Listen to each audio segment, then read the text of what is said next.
So you're thinking of going to audio school. Should you go or should you not? Let's get into it.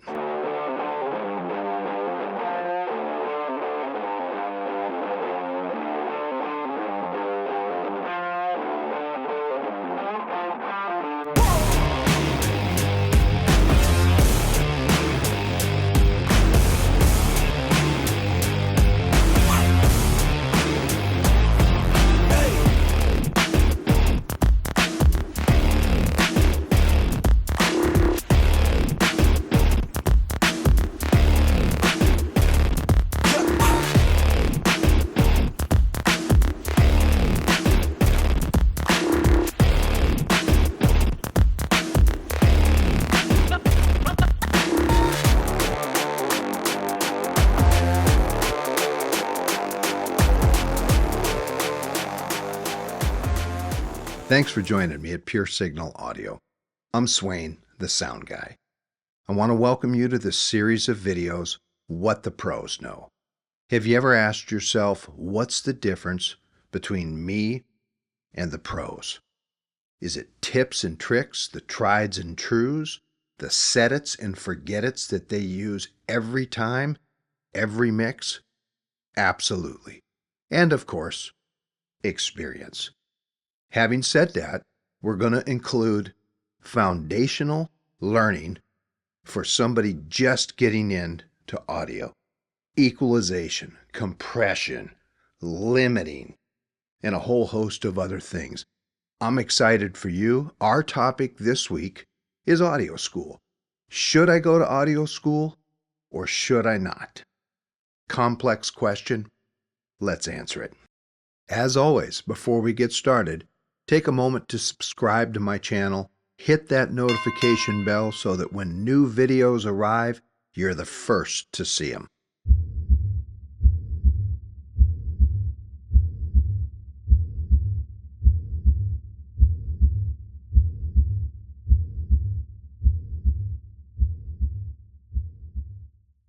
Which one makes you more nervous? Which one's more intimidating? So the bottom line is that the theory is relatively the same. The routing and things like that may be done in a different way, and some things that you'll have to learn to adapt your base knowledge. So that brings us to question number one. Do I go to audio school or do I not? So you have to be incredibly honest about your baseline knowledge. So in truth, a lot of the audio schools are going to provide you with that baseline knowledge. So if you know nothing about audio and you're just jumping in, then a reasonably priced audio school may be a great path to take so that you can learn about the various types of compressors. What does threshold mean? How to set it? What does ratio mean? What does attack and release and how it applies? So those are the essentials that you have to know. You have to understand what an equalizer is. You have to understand the difference between compression and limiting. And these are all the things that you're going to learn in an audio school. If you're in an environment where you're miking things, a lot of those techniques are taught in school. If you don't know the differences between microphones, whether it's a condenser mic, whether it's a powered mic, if those are things that you don't understand, you have to be realistic with yourself and your learning curve. Is that something that you can absolutely pick up on your own? If it is, well, then you may not want to consider audio school, because the baseline of audio school is the fundamentals. That's what they're going to drive into you. So in my case, I looked at all the big schools. I looked at Berkeley, University of Silicon Valley, LA Recording School, and in the majority of the cases, as I got into their curriculum and their teachings, I started to realize that's exactly what they're going to provide me, is that baseline knowledge of what things are and roughly how they work. So, number two, One of the things that audio school will do for you is it's going to expose you to many, many different things. So when I went into audio school, I never even considered these other disciplines that audio would apply to, possibility of jobs and work. What it also did for me too is it showed me some things that I absolutely loved. It also showed me some things that I thought, there's no way I'm working in that field. It's so tedious and so monotonous. There's no way I'm going to do that. So that was a huge benefit for me to focus on what it was that I wanted to do. So I was exposed to audiobooks, which was never a thought in my mind. My mind was, I'm going to be a studio mixing engineer, mastering guy. Never even considered audiobooks. Never considered podcast audio, editing, doing things like that. So the other thing that audio school does too is it throws you into the fire, so to speak, because they will put you on projects and things you need to do, and it will be, for the most part, an initiation by fire. That's actually a good thing because mixing engineers spend 85% of their time, if not more, and I know people will debate the percentage, but you spend an inordinate amount of time fixing problems, solving issues. So that initiation by fire was great for me because I had to dig deep at times to learn how to figure out how to get these projects done correctly. So that was a second huge benefit. So first we get the baseline knowledge. Second, you get the exposure to the different lines of work, the projects, the things of that nature. Now, as I mentioned, what the pros know. So here is what the pros know, number one, and this is a big one. When you're looking at audio schools and you're comparing the various schools, and one is $100,000, one may be through a junior college, one may be a schooling that a studio is going to offer for a certain amount of money. This is what you need to consider, and this is what the pros know, okay? So they've been doing this for a long time. They know. If you're going to pay $100,000 to go to an audio school and you're going to learn the basics, the fundamentals of what you need to know, and here's the caveat, with little to no hands-on time. And what I mean by hands-on time, here's what's going to take you to the pro level. You need to find out if the school has somebody that's going to sit there and guide you as you're using the equipment, the techniques, the thresholds, the ratios, that's going to say, no, don't do it like that. Do it like this. This is how the pros do it. So I have to caution you, there's very few schools that lend that expertise to the student. So in a way, it's kind of like being told what an alternator is on a car, what a carburetor is on a car, a transmission. You graduate and they say, great, start working, go fix things. And you're like, whoa, I have no idea what I'm doing. So one of the keys to your learning is you want somebody to show and tell you, if you're using a compressor, make sure that you're doing this, because when it gets to mastering, you got to allow for this. And when you compress, if it's an acoustic guitar, which just hypothetically requires little to no compression, don't overdo it. Set it up like this. This is a good starting point. And then, of course, as you become more experienced, creativity and everything else gets in there. So, what the pros know, number one, and this is what you really need to dig into and find out. Is there going to be a mentor there that's going to show and tell you how to use these things in context for real?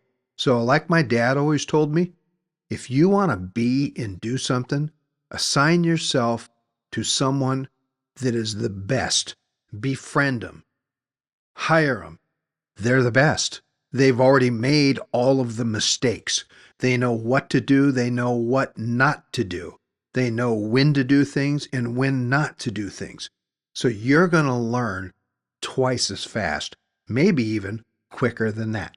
So the second thing is when you're interviewing schools, and I'm not knocking schools or doing anything like that, don't take their word for it. Reach out to former students, read the reviews, check things out, because I promise you, when you bring up, do you have somebody there that's going to mentor me? Oh, yeah. No, we do. I can tell you that a lot of times that's not the case. I'm talking about one-on-one time with a mentor or an instructor that can go through your mix with you and can look at what you're doing, look at the way you're setting things up, even the smallest techniques with setting up sends to a common reverb that brings a cohesion to the mix. So these are all things that the experienced mixing mentor or whoever it is going to show you on the spot. So I got to be honest, the reason why I push this so deeply is as human beings, we are iconic learners. So we learn way faster by seeing and doing. So that is one of the big considerations when you're considering audio school is there somebody that's going to take me to the next level? Because otherwise, you're just gaining book knowledge. And again, if you think you can't do that on your own, YouTube videos and things like that, then by all means, consider audio school. But $100,000 versus the junior college that's going to do exactly the same thing. I chose, out of all the schools to go to a junior college, I went to Foothill Junior College. I received my training in music technology and mixing, mastering. Pro Tools was the main DAW at the school. So Bruce, Eric, and Layla were fantastic. It's a wonderful school. I could have gone to Berkeley, but I chose Foothill Junior College's program, and it's a wonderful program. Let's recap a little bit. The fundamental knowledge that's so important. If you don't have that structure, then you're what the industry commonly refers to as a knob turner. And define a knob turner. Somebody that just turns knobs hoping it works out.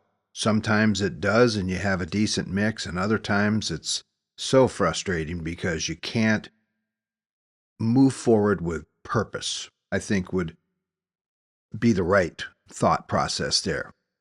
So, the second thing, and again, when you're considering audio school, now that you've heard what I said about all of the possibilities in the industry, if you're not going to go to audio school, spend some days just researching all of the possibilities of work. Now, when I say that, the fact that I did video game audio, the fact that I did audiobooks, everything kind of had its own discipline in learning, and I took a lot of value out of that, which you may miss if you're not actually doing the projects in that discipline. So the third thing is, as I wrap this up, and I don't want any confusion about the mentor that's available to audio students. I'm not saying they're going to be there 100% of the time, that they're going to hold your hand, that they're going to sit there and do everything for you. That's not what I'm saying. What I'm saying is as you accrue the knowledge and the understanding of what everything does, it's a practical use mentor. When you're using it, there are certain things, and it creates the outcome every single time. That's what I'm talking about with a mentor. So having said all that, here's the final what the pros know tip for this video. So you didn't go to audio school and you're trying to achieve that mentor. I'm going to give you a little secret on what I did. So I over my career and my years and things like that, I spent a lot of time in recording studios, but always as the musician and the songwriter, kind of a producer's role of my music in collaboration with the engineers and everybody. What I did later when I got into audio was I thought, shoot, these studios are trying to have a continuous revenue. That's their deal. So if you befriend an engineer or a mix engineer in their studio, what I did is I bought out a week in the studio. I found a studio that was $300 a day. I saved up my money, and I went and talked to the owner and told him what I was trying to do.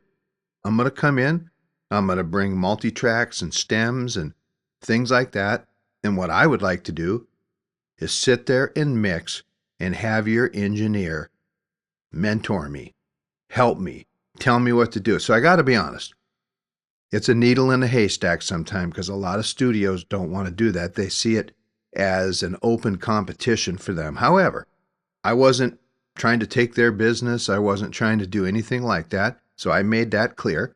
And I found a couple studios that were willing to do that. Exceptional people that helped me bring my audio game to much higher levels. So as I wrap this up, yes, the $100,000 schools, if you have the ability to go there, they have some exceptional programs. Junior colleges, this is no joke.